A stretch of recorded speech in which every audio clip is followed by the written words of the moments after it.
Hello everyone, I'm just doing this video because someone said in the group the other day, why is no one talking about FCO30 /1048, which is FCO30 /1048, Heath knew it was treason.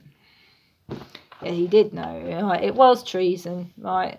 Edward Heath had this document, like I said, called FCO30 /1048. And it clearly explained to him exactly what was going to happen to our nation by signing up to the EEC. And so he knew the full contents of what was going to happen. Now, but you see, the thing is, it means a dramatic change to the nation. Now, which it has been a dramatic change to the nation. We have had a dramatic change to the nation. But you see, for our nation to be dramatically changed the way it has been over the years, it had to be a constitutional decision. Right, because the people are sovereign, right? We are sovereign, not Parliament, like they turn around and say parliamentary sovereignty. No, there's no such thing as parliamentary sovereignty. The people are sovereign. So and it's the people that it affects. This is the thing as well. Right, we're the ones that have been affected by all these dramatic changes. I mean, these politicians, they're in their little gated communities, are safely hidden away from all the trouble that's going on the outside. We are, the ones that are in the bad situation with all the trouble that's going on. Politicians aren't. They're safely tucked away beyond, closed gates. So, and the thing is, the change, though, is affecting us, not the politicians. So it wasn't the politicians' decision to make. Should have been the people's decision to make. So that Edward Heath should have been honest with the people and told them exactly what was going to be entailed by signing up to the EEC. And he didn't. He lied to the public and just said it was a free trade agreement. There was nothing to worry about, which was, like I just said, a total lie.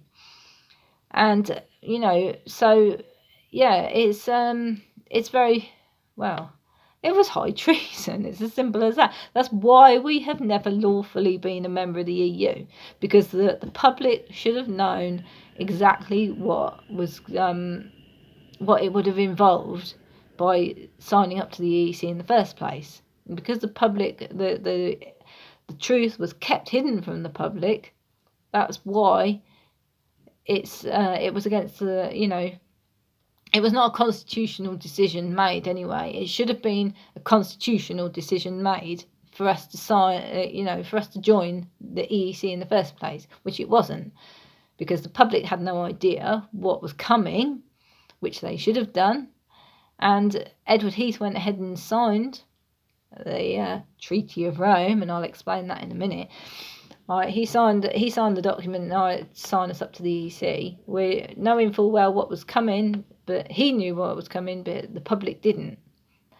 So that was, that is why we've never lawfully been a member of the EU, because it should have been the public's decision, not Edward Heath's and a few cronies that he did share the information with.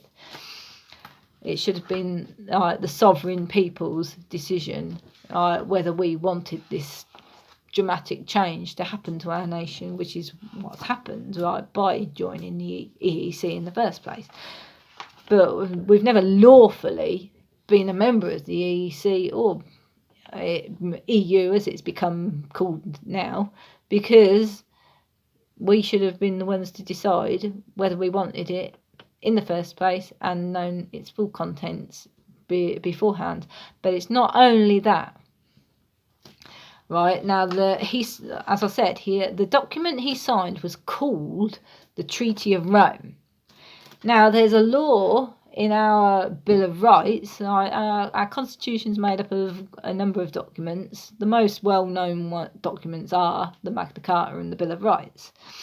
Now, there's a golden rule in our Bill of Rights that clearly stipulates, right, now I've said it 1,000 times before, but I'll say it again.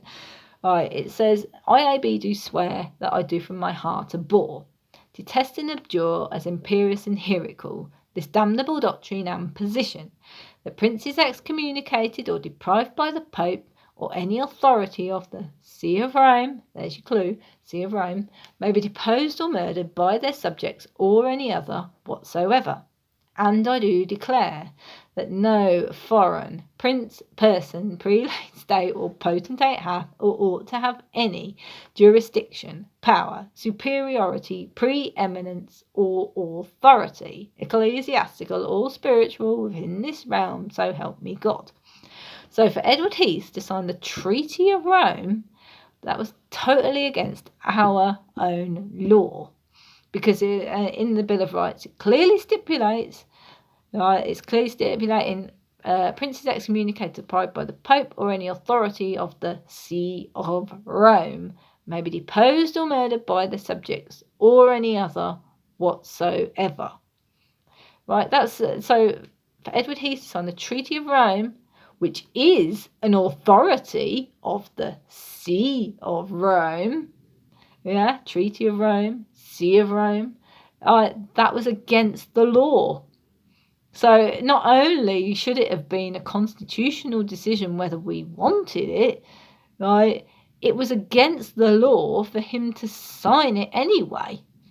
Because, it's saying, no foreign prince, person, prelate, state, or potentate hath or ought to have any jurisdiction, power, superiority, preeminence, or authority, ecclesiastical or spiritual, within this realm, so help me God.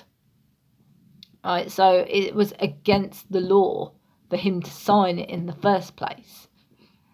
That's what people really need to comprehend. That's another reason why we have never lawfully, and I keep saying lawfully because that's what I'm saying. It was against the law.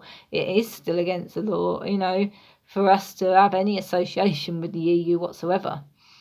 Because this is the thing, our own common law, constitutional common law, cannot be overruled in any way, shape, or form by any foreign prince, person, prelate. It's self-explanatory what it's saying, So the Treaty of Rome is an authority of the See of Rome, which our Bill of Rights is clearly stipulating is not allowed to pass through our law system. And for it to say or any other whatsoever, well, yeah. So like Sadiq Khan trying to get Sharia law introduced here, that comes under the category of or any other whatsoever. It's saying no to any foreign interference in our law system whatsoever. So yeah. It was against the law for Edward Heath to sign the Treaty of Rome in the first place. Because not only because the people weren't told the contents of FCO30 /1048, it was also against the law for Edward Heath to sign it as well. And he knew what he was doing, but because the people didn't know, that's why he got away with it. But, for us to put this right, we do need obviously to become the majority. People knowing what the law is all about, our constitutional law is all about, and people realising that it should have been a constitutional decision, not Edward Heath's decision. When people more and more people cotton on to this, then we can do something about it. But it's just a case of getting the word out there, really. Yeah, so I just wanted to come and say that, or come on here and say that, really. The But yeah, we have never lawfully been a member of the EU, and we never will be, right? Because it is always been against our law, our own constitutional law, for us to be dictated to by any foreign governance whatsoever. So yeah, that's all I came on here to say, really. So now I think I'll go now. Right, bye.